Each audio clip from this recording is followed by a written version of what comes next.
Today on Running to Him. If God laid down method and style for worship for the Jews, why don't we follow it as well?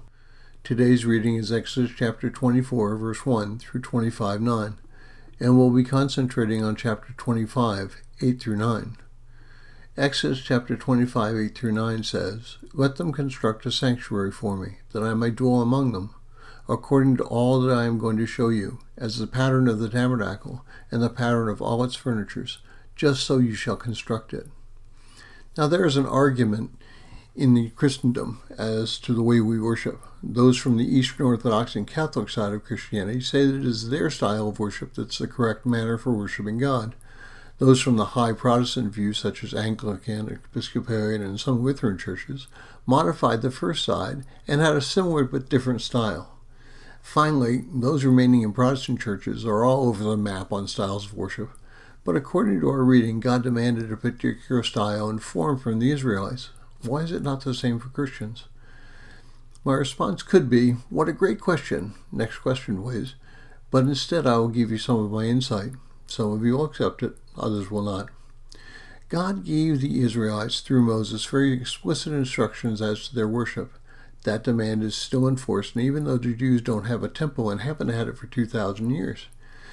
But there is a day coming for a short time that they will worship in the same way as they did when God prescribed it to Moses. God had precise reasons for the way that the Israelites were to worship him. Females were not allowed to be part of the sacrificial system, not because they were inferior, but because of the people who inhabited the land had priestesses. To differentiate the Israelites from those of the land, God prescribed a different method of worship.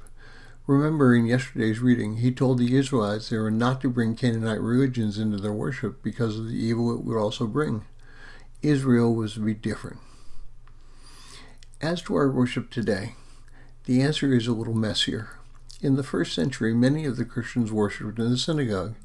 James in chapter 2, verses 2 through 4 says, "For if a man comes into your assembly with a gold ring and dressed in fine clothing, and there also comes in a poor man in dirty clothes, and you pay special attention to the one who is wearing the fine clothes and say, 'You sit there in a good place,' and you say to the poor man, 'You stand over here and you sit down by my footstool,' have you not made distinction among yourselves to be judges with evil motives?" The word translated assembly is the word synagogue in Greek, and it is clear from the letter this early Christian worship was modeled after a Jewish synagogue worship. With many notable changes, the altar, the cross, etc., the Eastern Orthodox and the Catholic system of worship comes from this style of worship. With the Reformation, things began to change. Groups decided to minimize the smells and the bells of the Catholic and Episcopalian churches. They made very minimalist-looking churches, no symbols, no altar, and even a different order of worship. This has progressed to today, where in many Protestant churches there's almost no resemblance to the synagogue style of worship. So is it good or bad?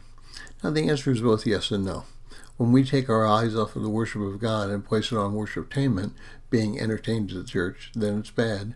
But when it is done with the focus on God, it does well. Thank you for listening. We pray that today's devotion was meaningful to you. We would love to hear from you. You can use either Facebook or YouTube to like, subscribe, share, and tell others about us. If you would like to contact us, you can reach me at phineasjacobus@runningtohim.net.